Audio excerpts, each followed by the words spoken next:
네, 안녕하세요. 멜론 창갑입니다.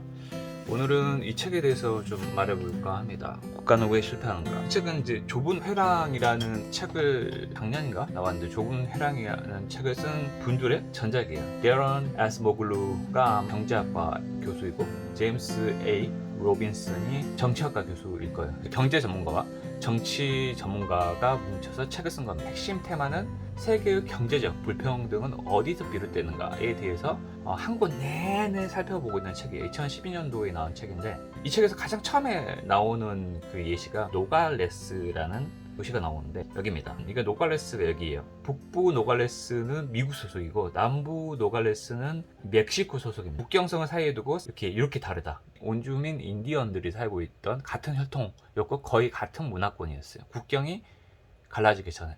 담장 하나를 사이에 두고 같은 인종, 같은 원주민이었는데 불구하고 이렇게까지 경제 차이가, 미국, 멕시코 경제적 차이가 나는 이유가 뭐냐? 그거는 정치 제도 때문이다 라고 얘기해요. 경제적 불평등은 정치 제도에서 비롯된 것이다. 그래서 맞지 않는 이론들 하면서 까는 장면들이 나오거든요. 세계의 여기 불평등 이해하려면 일부 사회가 왜 그토록 비효율적이고 바람직하지 못한 방식으로 짜여 있는지 이해할 필요가 있다. 가난한 나라는 무지나 문화적 요인이 아니라 권력자들의 빈곤을 조장하는 선택 때문에 잘못된다. 권력자들의 빈곤을 조장하는 선택. 뭐죠? 정치권들의 선택이 잘못됐기 때문에 비롯된 것이다. 라고 이제 여기서 깝니다. 지리적 위치 가서 어떨 거 아니야? 보통은 이제 지리적 위치는 더운 나라가 태생적으로 가난할 수밖에 없다라는 이론이에요. 보통은 이제 열대 사람들은 되게 게으르고, 기후에 의한 어떤 게으른 천성, 이렇게 말하기는 좀 오버, 인종차별주의적 발상이 될 수 있기 때문에 여기서 얘기를 해요. 과학적으로 말레리아와 같은 열대성 질병이 건강을 해쳐서 노동 생산력이 떨어진다. 첫 번째. 두 번째는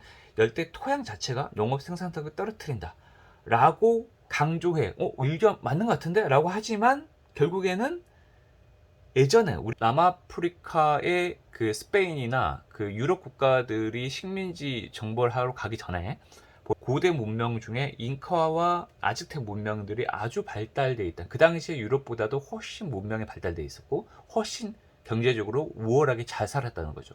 그거는 어떻게 설명할래? 라고 하니까 그러네?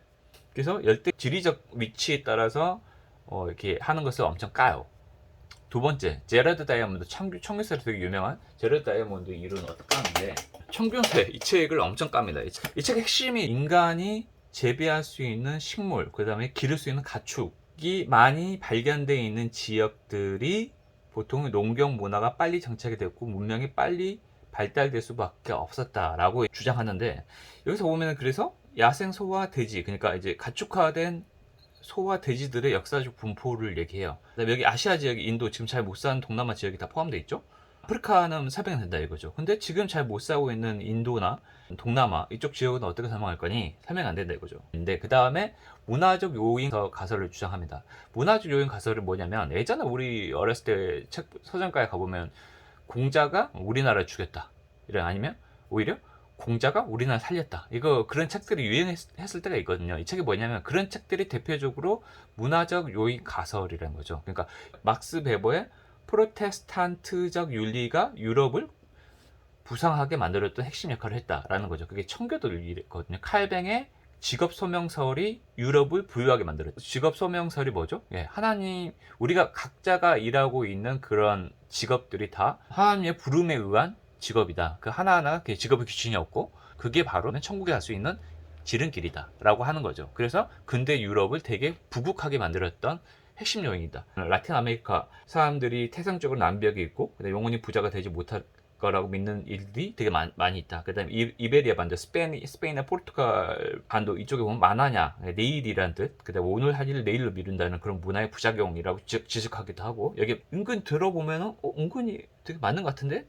그렇다고 하면은 노갈레스가 설명 안 된다 이거죠. 노갈레스가 아까 말했지만 문화가 완전히 똑같고 인종이 똑같다 했잖아. 그건 뭘로 설명하죠? 그 다음에 옹소독이 설명 안 된다는 거죠. 그 다음에 가장 가까운 거, 우리 한국에 정말 와닿는, 저는 이 설명에서 그냥 넉다운 넘어갔어요. 남한과 북한은 문화권, 그리고 한민족이야말로 세계에서 유례 찾아볼 수 없는 하나의 혈통이라고 그러잖아요. 문화권도 완전 똑같고, 그런데 왜 38선 하나만으로 경제적 지금의 불평등, 이렇게 격차가 심해졌냐, 이거 어떻게 설명할 거니?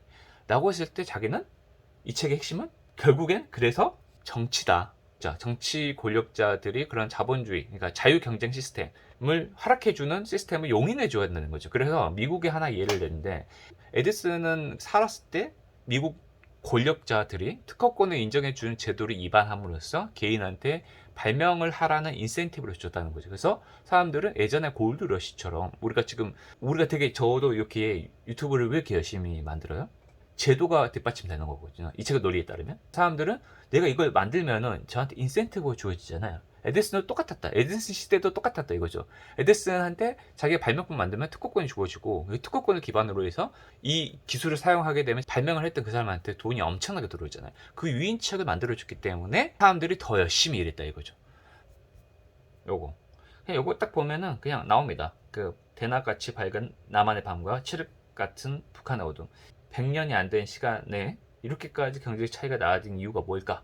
라고 했었을 때 그거는 권력자가 어떤 제도를 위반했느냐에 달려 있는 거다 라고 말하는 게 이 책의 핵심입니다. 미국에서는 그 401k라는 어떤 주식연금 이런 제도 때문에 은퇴하고 나서 백만 장자들이 많이 생겨났다 그래요.